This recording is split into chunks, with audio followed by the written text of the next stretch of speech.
Ubu ngubu ngiye kubereka ukuntu abantu bazengurukaga batangiraga bazenguruka.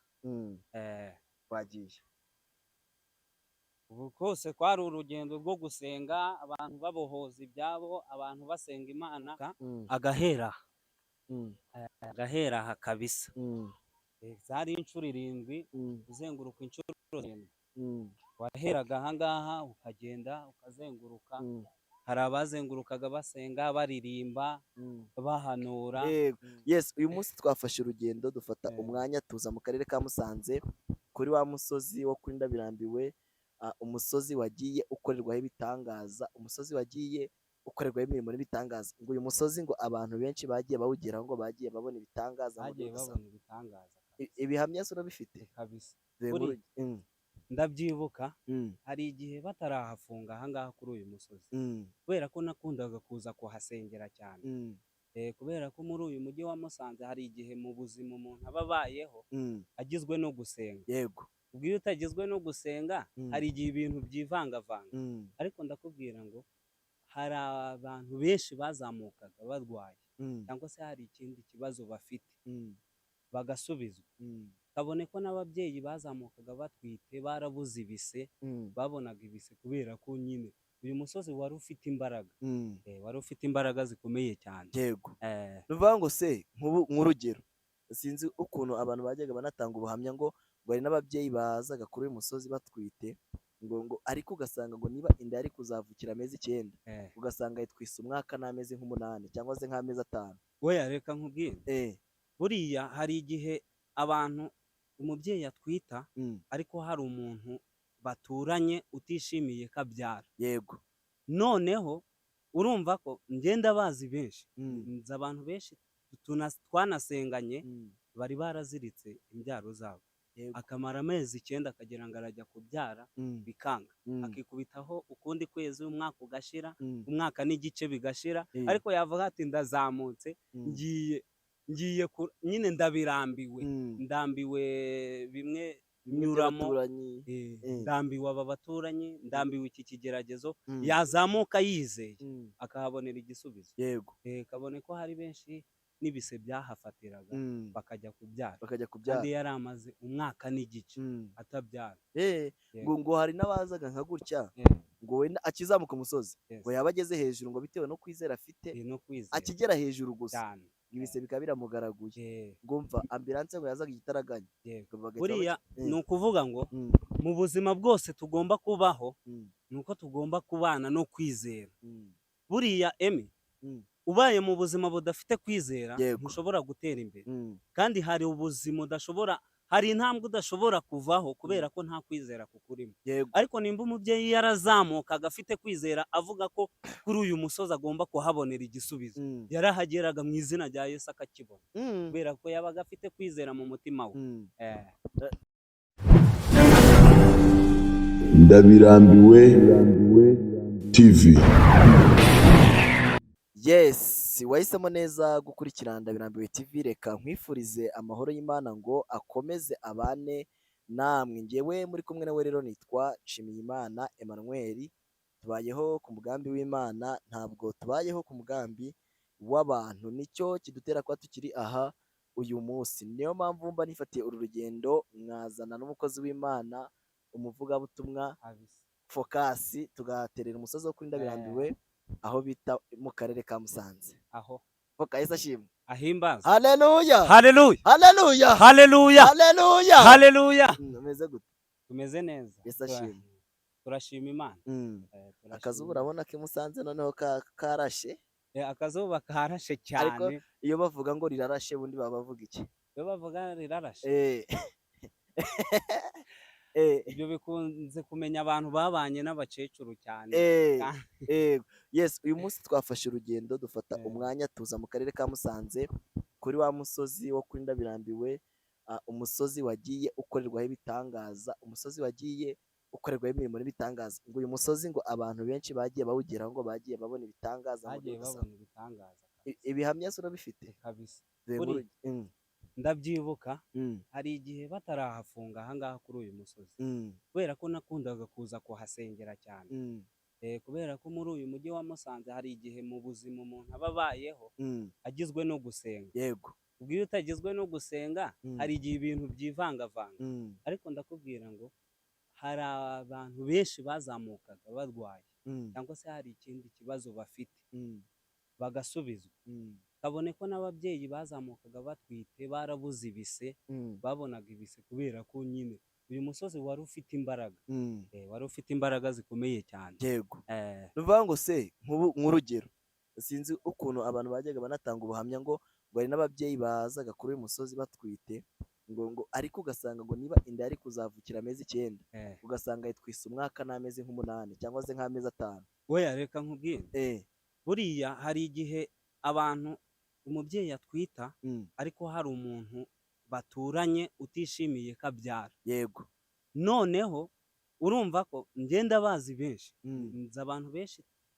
twanasenganye mm, bari baraziritse imbyaro zabo, yego akamara amezi 9 akagira ngo arajya kubyara mm, bikanga, mm, akikubitaho ukundi kwezi umwaka ugashira, mm, umwaka n'igice bigashira, eh, ariko yavuga ati ndazamutse, mm, ngiye nyine ndabirambiwe, mm, ndambiwe bimwe bimwe nyuramo, by'abaturanyi, ndambiwe aba baturanyi, ndambiwe iki kigeragezo, mm, yazamuka yizeye mm, akahabonera igisubizo. yego kabone ko hari benshi n'ibise byahafatiraga mm, bakajya kubyara bakajya kubyara kandi yari amaze umwaka n'igice mm. atabyara. ngo hari n'abazaga nka gutya Eh, ngo wenda akizamuka umusozi yes. ngo yaba ageze hejuru ngo bitewe no kwizera afite no kwizera akigera hejuru gusa cyane. ibise bikaba biramugaraguye Eh, ngo mva ambulance ngo yazaga igitaraganya yego. ngo bagahita buriya baca- ni ukuvuga ngo Mm, mu buzima bwose tugomba kubaho mm, ni uko tugomba kubana no kwizera. mm, buriya mm, ubaye mu buzima budafite kwizera Yego. ntushobora gutera imbere, mm, kandi hari ubuzima hari intambwe udashobora kuvaho kubera ko nta kwizera kukurimo. yego ariko nimba umubyeyi yarazamukaga afite kwizera avuga ko kuri uyu musozi agomba kuhabonera igisubizo, mm, yarahageraga mu izina rya Yesu akakibona mm, kubera ko yabaga afite kwizera mu mutima we. mm. Eh, ni ukuvuga ngo aka kanya njye nawe turi kugenda dutembera ahantu henshi eh, cyane ko tunashimira leta y'u Rwanda ko yabihagaritse by'umwihariko ahantu nahise mbonera kuri uyu musozi wari ufite agaciro, yego.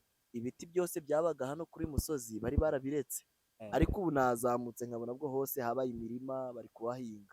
sinzi nimba wabibonye Mm. tukizamuka umusozi, Mm, hari ahantu habaga ishamba, yego ariko ubu ngubu hasigaye hahinzwe igikamba, mm, ibintu bimeze nyine, urumva mm, umusozi wari ufite agaciro kabisa. mm, kubera ko na ba nyiri masambu mm, bari baranze kuyatema kubera ko hari izindi mbaraga bumvaga kuri uyu musozi. yego Yego. mm.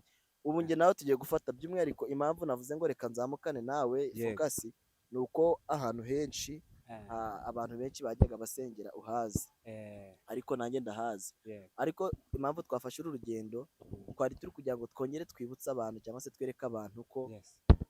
ubwo ubutayu bufunzwe cyangwa se imisozi ifunzwe n'abantu badukurikiye babyumve neza, Eh, ntabwo kujya gusengera mu butayu byemewe, yego. ntabwo kujya gusengera ku musozi byemewe, Eh, ntabwo kujya gusengera mu mazi byemewe, Ah. kabiri ntabwo gusengera mu rugo byemewe. Yego.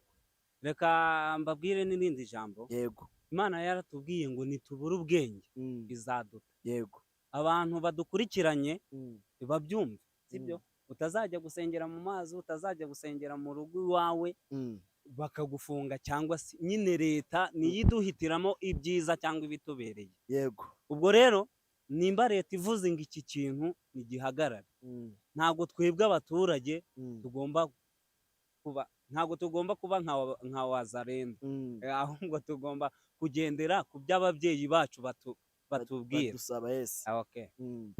Eh, Imana ishimwe, Imana ihimbazwe kandi Imana ishoboye byose. yego. Hanyuma rero by'umwihariko ndagira ngo ugire ikintu ubwira abantu cyangwa se ugire ikintu usaba abantu, Yego. by'umwihariko hari abantu baba batumva cyangwa se hari abantu baba babwira wenda ugasanga bari kurenga no ku mategeko Okay. bakazana, ariko icyo dushimira Imana ni uko wenda nta bantu bagipfa kuza cyangwa Yego. se bakiza Yego. bumviye leta.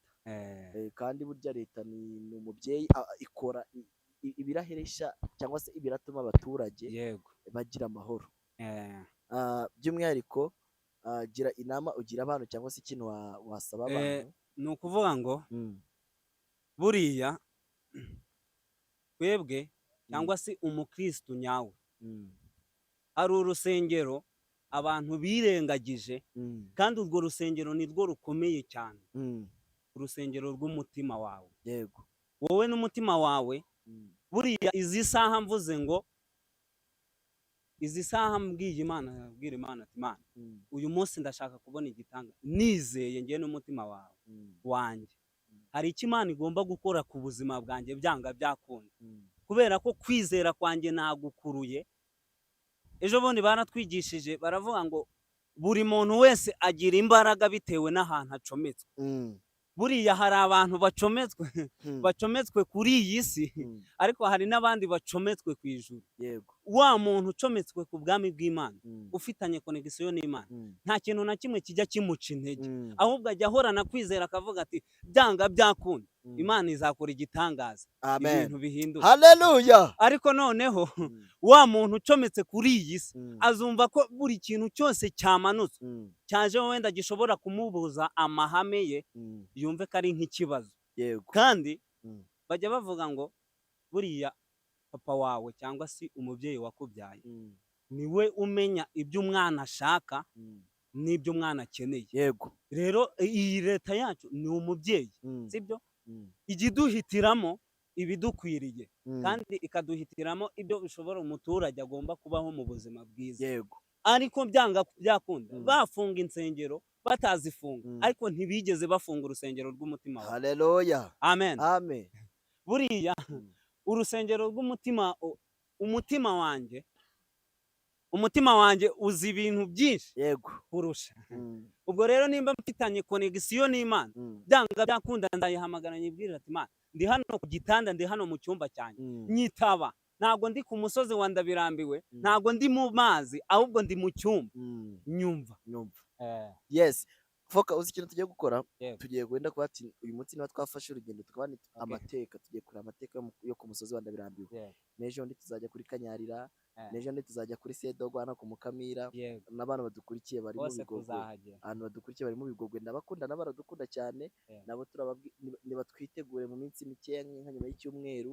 Hari n'umusozi wo ku Karwasa abantu ntabwo bawuzi bita kuri Rubangi. Ejo buri gite tujya ku Musaraba mu Bugande. Abagande badukurikiye kabisa turabasuhuje.